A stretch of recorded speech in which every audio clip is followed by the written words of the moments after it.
Most people never see what goes into a real battery. I'm Lester with Rubix Battery, and we're going to show you where power gets built, broken, and proven. Let's go take a look inside our lab today. So why did we invest in a lab? Why do we spend all that money on this equipment? This equipment allows us to do quality control testing of firmware and hardware, including high current surge, all the typical things that these batteries might see in the applications that they're going to be in. This lab allows us to basically do testing from end to end, temperature, voltages, and all the things that you guys might run into, and also simulate situations where you guys might have issues in the field. He said, she said, he said, she said, 4,000 cycles, 8,000 cycles, 32 degrees, 116 amps, who knows what's what. And that's why we're testing everything in-house. We're depending on our numbers, our testing, and we know what's what with our product. Exactly. On the screen you see the data that basically is being sent from our batteries to the inverter, and so we can test and verify that the closed-loop communications are actually functioning the way that the standard has determined them to function. We're no longer trying to guess where the problem is. We're seeking after the truth of the source of the problem. So accountability and integrity are just largely missing in this industry. We see that a lot. People are importing their product. They have their spec sheets. They're stating fancy numbers. Their battery can do this, their battery can do that, but who knows? It's not tested. It goes out into the field. People have no idea what they're getting.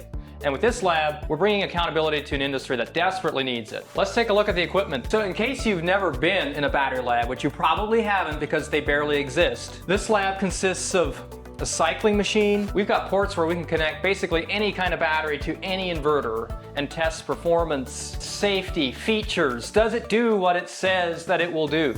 So here we have our cycle machine. This cycle machine has 8 channels. Each channel can put out 100 amps up to 60 volts, and it's completely adjustable with our software. The software allows us to do data reporting and test for cycle life, and also do endurance testing. So these channels are actually routed to our service center next door. We'll be taking a look at that in a little bit. And so we also use this cycle machine in the lab as well, and it allows us to completely discharge and charge a battery many times with automated software. This machine then gives us accurate data reporting to verify that our spec sheets are correct. We practice what we preach. Our lab is powered with 3 Victron 15K inverters. We have a big battery bank. Our cycling machine is bidirectional, meaning when we discharge a battery, we're actually charging our home bank. And when we're charging a battery, we're drawing power out of our home bank, putting it into that battery. And also we have a large solar array connected to this battery bank. So above the blue Victrons, you see the blue animated RGB strip. So what we ended up doing here is mapping the current flowing through these Victron inverters to the speed at which the blue animation runs across the RGB strip.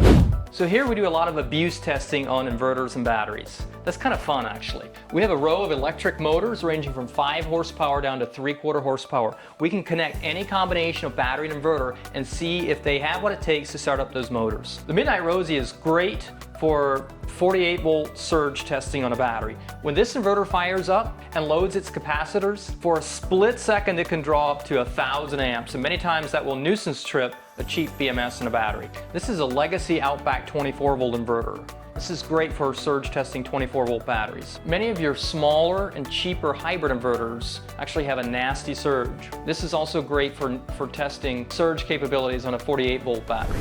Have you ever wondered what would happen if you would short out the positive and negative on your battery? We don't just wonder, we find out. Here we have a connection port where we connect the leads, the positive and the negative leads of a battery. We turn on the breaker and that's short-circuiting the battery. And we find out if the BMS has what it takes to protect the battery in a short circuit situation. So here we have our testing station. This allows us to pick any or all the motors to connect them to any inverter that we're testing. This allows us to verify that our batteries have enough surge power with the combined inverter for testing to start up large motors from 1/2 horse all the way up to 5 horse. We'll take a look inside. So here we have our PLC controller up top, which controls the contactors for the inverter side and the motor motor side, this allows us to basically connect the motors to the correct inverter. This industrial solution was developed in-house. This allows us to be flexible, allows us to make adjustments in the future as needed, and to grow over time. So now we're inside our service center. When a battery does come in for repair, we start with tagging them. The battery comes down the track. We do stock a lot of spare parts. We have spare BMSs, wiring harnesses, communication cables, balancers, LCDs, terminal covers. Basically any internal component, we've got it. When a battery comes in for service, we bring it down the track. We have pull-off stations where the batteries are opened up and we assess if there's damage, if it's repairable, if it's a BMS issue, a cell issue. Basically, once this battery is opened up, there are very few secrets. As the batteries come down the track, there's connection ports. This is connected to our cycle machine in the lab, and we can plug the battery into the port. We've seen many different brands come through this service room, so we've probably seen at least 8 of the major solar battery brands come through here. It's a service we offer to many local installers, is if they have a battery, even if it's not a Rubix product, they can bring it in and we will service it for them. When we service a battery, we can connect with software and see what a battery is doing internally. We can see the voltage of each cell, we can see the temperature, sometimes we can see the fault log or fault history. We also meticulously track, whenever a battery comes in, we record what we found, how the battery was performing before, how the battery was performing once it left. Then we store all this in our database. And if there's ever an issue in the future, we can reference that to see if it's a connected issue.